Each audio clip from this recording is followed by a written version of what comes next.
Welcome back. You're still watching Perspective, and we're talking to Aaron Fishman from East Bali Cashews. So tell me about this social environment where you started that enterprise or endeavor, whatever you say. Sure. So we're located in the village of Desa Ban.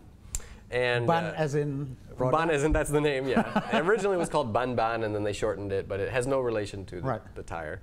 And basically the village only gets rain around 4 months a year. Yeah, and there's it's no very dry area. incredibly dry area. Yeah. So 3 months of the year, the entire village has no water, water to drink, no water to cook, no water to bathe. They have to walk to get water from community springs. And so that brings with it a huge multitude of problems: poverty, different types of nutritional issues, issues with disease or health, and as well as economy. I mean, if you don't have water, you can't do a lot of things. So, and it's also very remote. So it's 3 hours from Denpasar, 4 hours from Denpasar if you go all the way up to the village. When you talk about the village of Ban, for example, how many people are there? So the entire village is around 12,000 people in 17,000 hectares. In that really dry. Yeah, well, it's 17,000 hectares, so it's massive. So it's a very, very large village. And I know you sort of stumbled on the cashew when there was full season, but was it a recent crop? What happened? It was introduced. Why is cashew there in the first place? It was introduced in the 70s by the government as a reforestation program. So it wasn't because actually, it's a dry season. Because it's a dry crop. Yeah, not too many things can grow in that area. Yeah. So cashew and mango are about it. Cashew and mango? Mango. It's the same family. Oh, really? And pistachio. Yeah, poison ivy as well. Mango. But are they planting mango as well now? Yeah, they have mango. Yeah. And how much? With the factory or the plant you have now, how much is the difference they get in terms of what is the difference from selling raw to what do you call them? To a trader, to a trader, or to.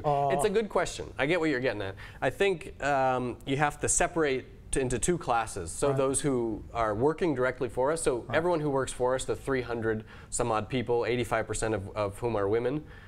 When they come work for us, they've never had formal employment for the most part. So they're living on around $1 a day, 8,000 to 10,000 rupiah a day per family member. And when they join us, their income shoots up to 60,000 a day. So that's a 5-fold increase in income. So that kind of change is really not describable. I mean, it changes their life. It's a job. It's a job, but it's a job where they don't have to move to the city. So they're in the same area, and they can now afford all those things that are important to them. School, better nutrition, health care, improve their house, improve the economy of their farms. So those are the people that, and so we've, but depending on this, so it's 300 full-time, and then on the off seasons we have another couple hundred people working for us. So that's an amazing difference. And then additionally, the farmers in the village, what we do is we've begun to integrate other crops for the cashew off-season. So cashews are only 3 months a year, and we've integrated in the other 9 months of the year other crops like hibiscus, chia seeds. We're starting a big new CSR honey program, and so that is where you'll take a farmer who was making maybe $500 for their hectare of land per year, and you'll bring them up to $1,000 or $1,200. So about doubling their income from their farm. Who decided on the buying price for the cashew?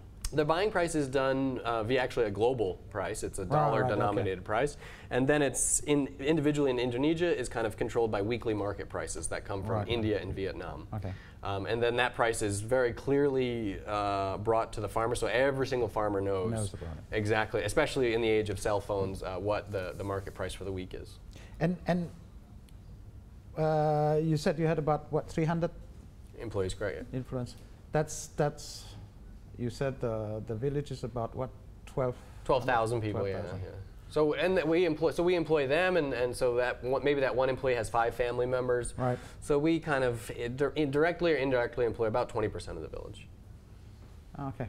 And what are the other crops that they have in the village except for cashew, for example? Actually, each farmers tend to be incredibly conservative in their thinking. So they have around 20 different crops, everything from black beans, peanuts, tobacco, mango, cashew, corn, cassava, Right. cows, grass, some veggies, and certainly things we've introduced like chia, rosella, other sorts of crops as well. So they're very. What do you do with the other crops?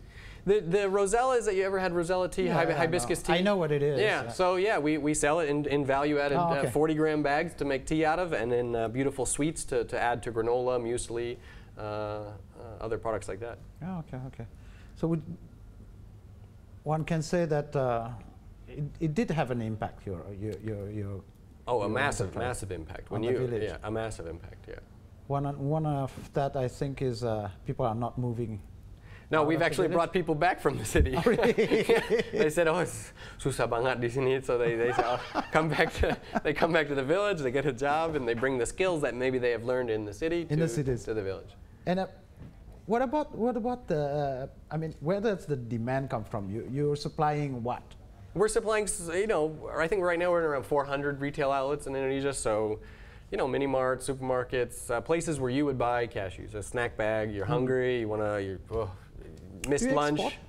Export, we have done export, and this year we'll be doing a lot more exports. So we have a container going to America this year. Right. And we are looking for anyone interested in distributing our product in any country. Right. Yeah, okay. Fortunately, we have to cut again for the break. Please stay with us. We will be back.